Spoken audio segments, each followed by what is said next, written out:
Hello, everyone, and it's incredibly nice that you're all here. Today, we're doing a short session, about 15 minutes, just to tease a product a little bit. Why did we actually come up with this product? What's new about it? What is its purpose? What might not be the purpose of this product? So that everyone simply understands how we thought about it. And maybe you'll see a similar benefit, or you're welcome to give us comments and feedback on whether this might even be missing the trend. Because we're not always the ones who determine what's right. Actually, it's about realizing your projects, solving your problems, or addressing your needs. I'd like to show you something. I have brought the 3S Lite, which is currently the big topic of discussion. Now, I'm not sure if we're ready yet. My colleagues will go into close-up soon. In principle, it is like this. The product itself. For now, it's a roof hook, just as you know it from us. Show it to you briefly.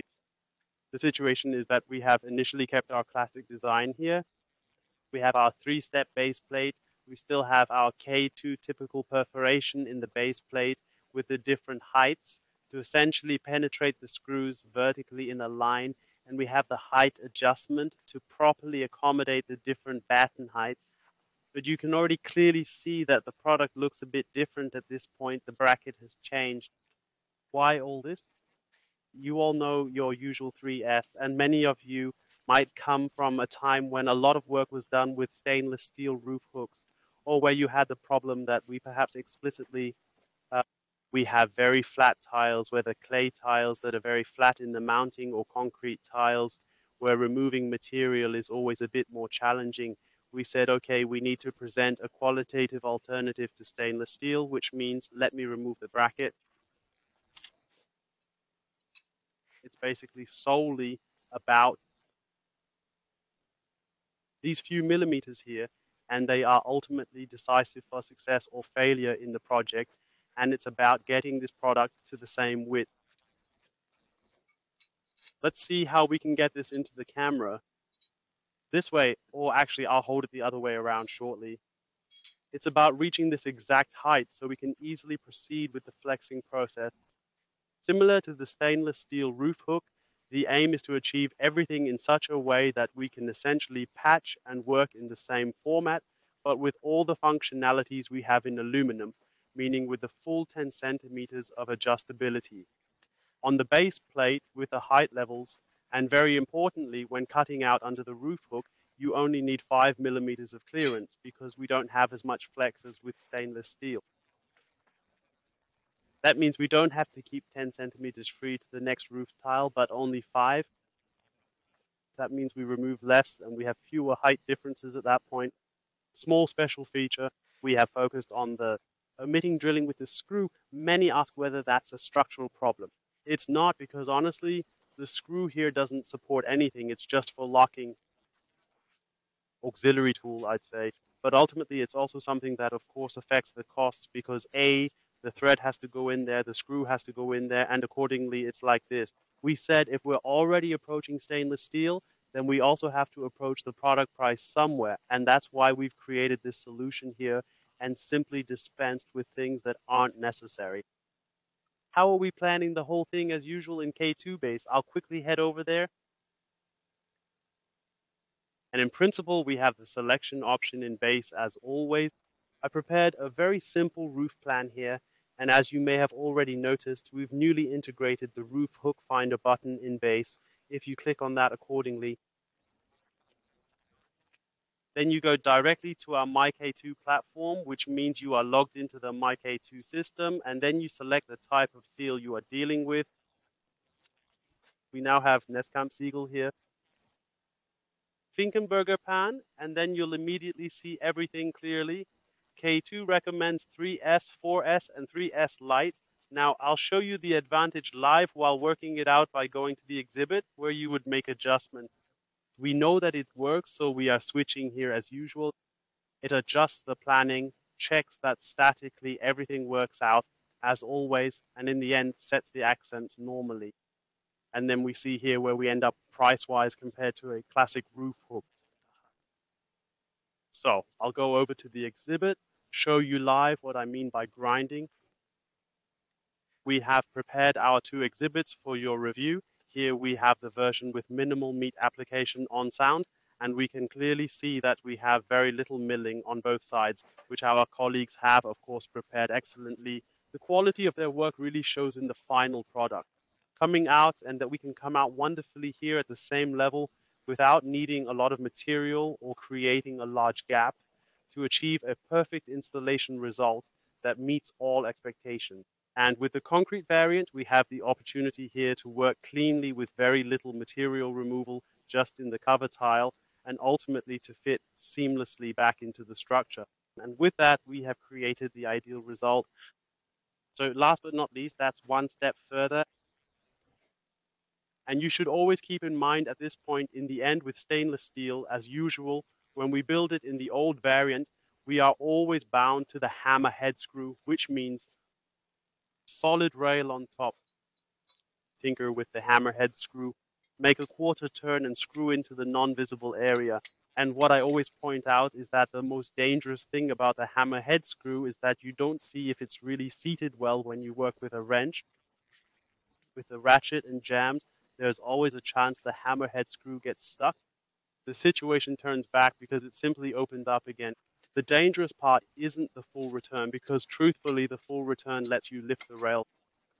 The problem arises when it is positioned on a quarter or on the last joint, and in the end, the roof does not have its full load-bearing capacity. Therefore, even in the light version, we use the clampable variant as usual, meaning we work in the visible area as we normally do. Our single rail light or single rail. Place them accordingly and then screw them in within the visible area. That means either with the bone, with the torque or wrench, or in an emergency also with a cordless screwdriver, but please always with control torque so that neither the screw connection breaks nor the product sits too loosely in the end. The focus is on working in the visible area, ensuring audit-proof processes with full functionality while minimizing material processing to achieve clean projects. I hope you enjoy the product. Try it out if you work with stainless steel. Give the product a chance. Share your feedback, and I'm here in the chat for any questions. Thank you all.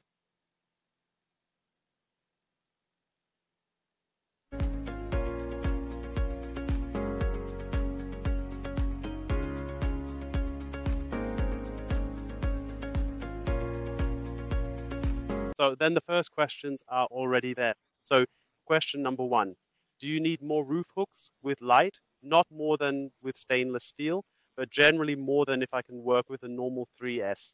It is actually the case that here in terms of strength, of course, when we remove the material, the product automatically, honestly speaking, becomes a bit weaker and that.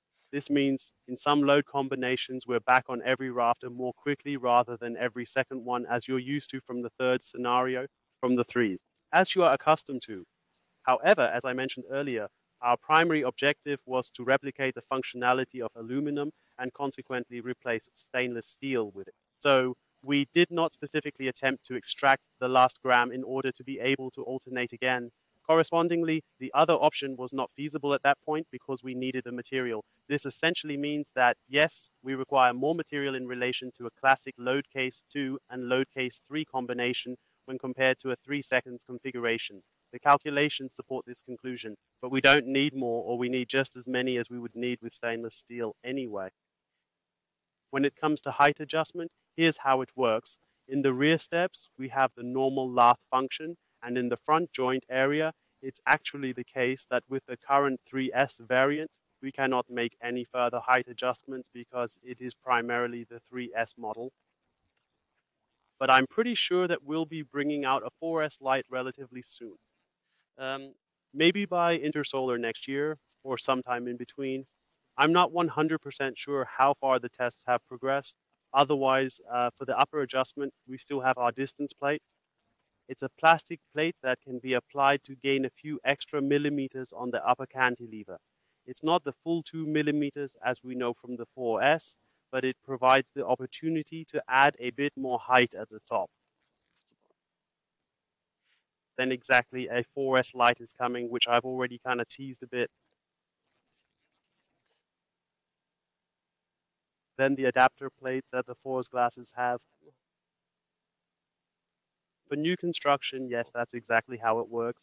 I just needed to understand it now. My colleague had already set it up, and I had to quickly check which question it was for. And it's the case that we have our aluminum comb as always, which means if the roof battens are too thick, then we can place it underneath accordingly. And then you see this here.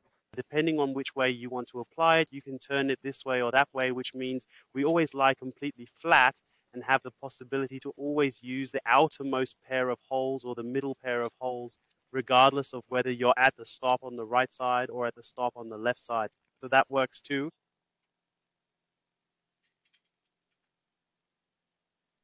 It also works with a 4 and 20, but it will be a bit rough. I'll tell you honestly. So in principle, if we really get too flat, then at some point we can't avoid it and must, of course, after consulting with the carpenter, possibly scrub out a few millimeters from the rafter. Of course, it's an unpleasant thing to go into the supporting structure, but if it can be avoided, simply try not to touch it or insert a crossbeam. That's also a possibility, and to position the switch so that it sits a bit lower so that you gain altitude. By the way, it's important to mention regarding the topic of switching, and this is also a significant advantage over stainless steel. The stainless steel variant does not have an adjustable base width, nor does it have a single board or a cross board. This means that when dealing with setting hooks between rafter offsets or asynchronously to the rafter alignment, you can effectively manage this with the single. With the 3S Lite, you can achieve it wonderfully if you can't do it with the stainless steel roof hooks. So at this point, switching to aluminum is also a huge advantage. Good. Happy to take a few more questions, and otherwise feel free to ask questions about our service at K2DE. So just write to us, call us if you want to realize projects, if you need support, and otherwise I'm glad that you were here and that you've basically donated your time to us. And a colleague is just handing me something for everyone who doesn't know it yet. Our crossboard with us. You might already be familiar with this, especially those who have been with K2 for a longer time, and for those who aren't. Here we have the opportunity to set drill holes as needed, just like we require them, whether there's a crossbeam or not, or if we can't fully align with the rafter due to the skylight, you can place them precisely and then seamlessly install everything at the necessary height along the entire length. If you don't mess it up with the screw at the wrong height, like I just did, then it works wonderfully and honestly. From the visible side, it's easier than dragging it in from behind. And then you can just put the whole thing wherever you want. Great, thank you. See you then.